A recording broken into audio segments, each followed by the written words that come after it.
Golden State Warriors won the NBA Finals this year, but they have a lot of decisions in this upcoming offseason, primarily around Jordan Poole. He wants a max contract. They got to give him a max. Also, Andrew Wiggins, they need to find out what are they going to do with him. Andrew Wiggins was arguably their most consistent and second best player the entire playoffs, and especially the NBA Finals. And Jordan Poole is a young, just wonderful talent. Don't get me wrong. But there's a lot of questions of, is he this great because he's on the Warriors, in the Warriors system, has Steph and Clay and Draymond and Wiggins and all these other huge pieces that he's not really a focal point. So therefore, he's able to just kind of go off. You have all these other teams that are so worried about Steph and Clay and, Wiggins and stuff that Jordan Poole, he gets a lot of looks that he wouldn't get on another team if he was, the first or the second option. And so the Golden State Warriors really have to decide, do they want to pay him a max? Is he worth a max contract, or do they trade him? Because you can't very likely keep Wiggins and Poole, and Wiggins does so much more for the Warriors than Jordan Poole does. They have enough guys to be able to put the ball in the hoop, but Jordan Poole isn't a great defender. He's a liability. He is a bench guy currently and very likely will continue to be. Do they really want to put max money into a bench guy? But beyond that, is Jordan Poole going to want to be a bench guy for the foreseeable future on this contending team? Or is he going to eventually get sick of it and just say, hey, I need you to trade me? He already got his ring. What's left? He's young. He wants the money. And he was a contributing factor to this playoff run, the season, and the NBA title. So for him, it would make sense to go to another place in which he could be and show his talents and display. So do the Golden State Warriors trade him? Because you can't max out 5 guys. It's just, I don't even think it's possible, let alone it's never been done. I mean, you have Draymond, you have Clay, you have Steph, you have Wiggins. I think if it's the Warriors' standpoint, I think you're better off keeping Wiggins, given everything that he does, over Jordan Poole. If it comes down to Jordan Poole and Wiggins, you're still in the process of competing for championships. Wiggins gives you a better opportunity to win right now than Jordan Poole does. Jordan Poole is more of a guy that you want for the long haul. So today is draft day. So many teams are going to be trying to trade for guys that they want for their team in the future. And one of the trades that are being proposed is this. You would have the Golden State Warriors receiving the 4th pick from the Sacramento Kings, along with Davion Mitchell, 4 years, $18.4 million deal. And then the Sacramento Kings receive Jordan Poole on a 5-year max. And this, I think, is a reasonable trade for both teams. Now, first off, you have Jordan Poole as a King, right? So from Sacramento standpoint, this is great. You're a young team. You're trying to compete for a spot in just a ridiculously stacked West. You have Sabonis. You went and made the trade for Sabonis. You have Fox, and then you go get a guy like a Jordan Poole, and you got a Fox-Jordan backcourt, then you're in a great position, right? You still have Harrison Barnes. You still have young talent, things like that. And Mitchell, he's kind of, the problem is he's great. He is fantastic, but you already have Fox. You need somebody. You don't need 2 point guards. You don't need 2 guys. You need that shooter. You need that guy that can knock down consistently from beyond the arc, give you 25 a game. Then you have that slasher in De'Aaron Fox. His shot has improved a lot over the years. You have Sabonis that can just do so many things down low, and Fox has already built just an incredible relationship with.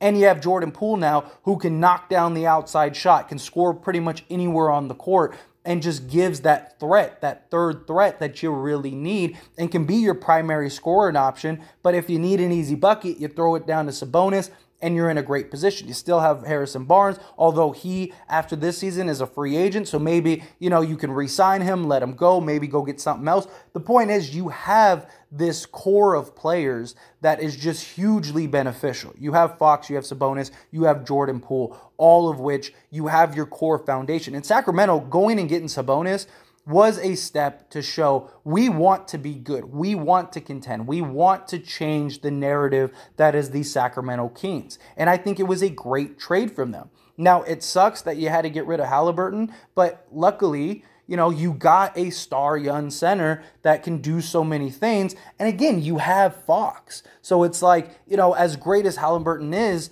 like, your guy is Fox currently. Now, could you trade him later? Maybe, possibly. But right now, you see what you could do. You go get a Jordan Poole. You give up the 4th pick. Yeah, the idea of, like, it's the 4th pick. You could get Ivy, somebody like that. But in reality, again, you already have Fox. You're trying to contend. Nobody in this draft might be as good as Jordan Poole is right now, although there are a lot of questions of, like, how good is he if he's the 2nd or 3rd option or, the 1st option, So there's a lot of questions with that, but you already know you got a commodity in Jordan Poole. Instead of taking a risk, because outside of the top 3, there are a lot of questions and concerns about everyone else in this draft. So go get a guy in Jordan Poole who's as young as some of the people in this draft. It's just a perfect situation for the Sacramento Kings. Now, from the Golden State Warriors side, you may be thinking, like, no, you don't trade Jordan Poole, you don't do that. Like I said, cap is going to be an issue. And I know that the Golden State Warriors have no problems paying the luxury tax as long as they are,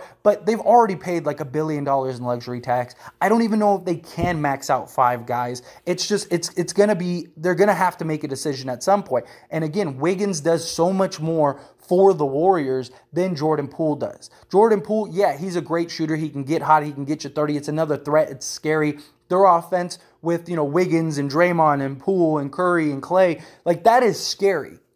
But in reality, you can go you don't need somebody that shoots 50% from 3 when you have Steph and Clay. You could go and say you get the 4th pick, right? And you get, Mitchell. Mitchell could be the guy that comes off the bench and be your backup point guard to relieve Steph. He can also play next to Steph. He can play in that system. You get a versatile guy, but you have the 4th pick. You also have all these young assets that now you could take. And let's say you want to, you don't care about maxing out a guy, right? You could go and take all your young assets that you have and go and trade for another star, like a Bradley Beal or something like that, that gives you more than Jordan Poole does. He's not just a scorer. He can facilitate. He can lead. He can, knock down shots. He can rebound. He can do so much more than what Jordan Poole gives.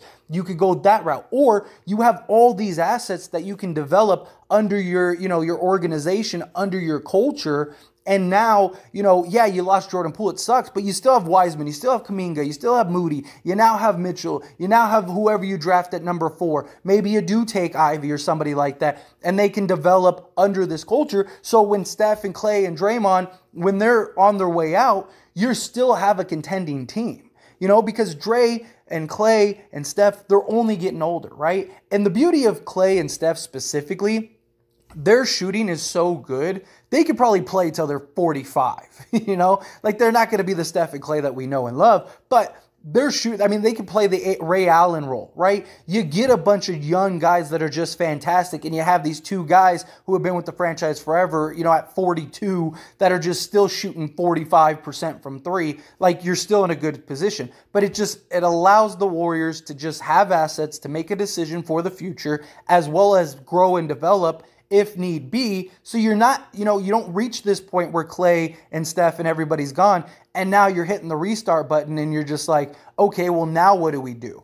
You have just treasure troves of assets, or maybe you do let Wiggins go, free up the cap. Maybe you trade Draymond, you keep Steph and Clay. You have all these assets and cap room and stuff, and you go get another star. You go get another guy to put with them and try to go on another, finals run or something like that. It just adds so much flexibility for the Warriors. And in reality, like I said, the Warriors are going to have to make a decision. Will they trade Jordan Poole? Probably not.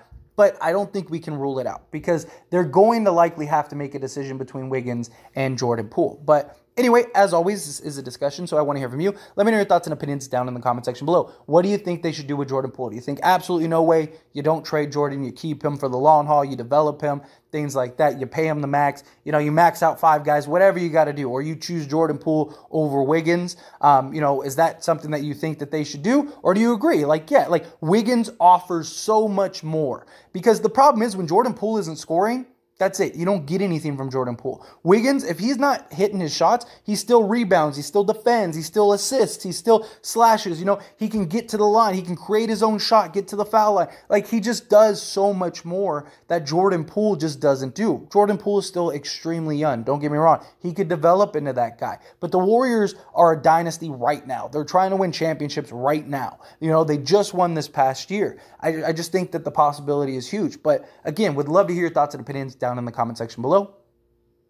That being said, hit that like button. Helps me out a lot. Lets me know you enjoy these types of videos, and I truly appreciate it. If you're not subscribed to the channel, hit that subscribe button, followed by the bell notification. Stay up to date with all things sports. Join this wonderful community and all of our discussions. I'll see you all in the next one. Thank you.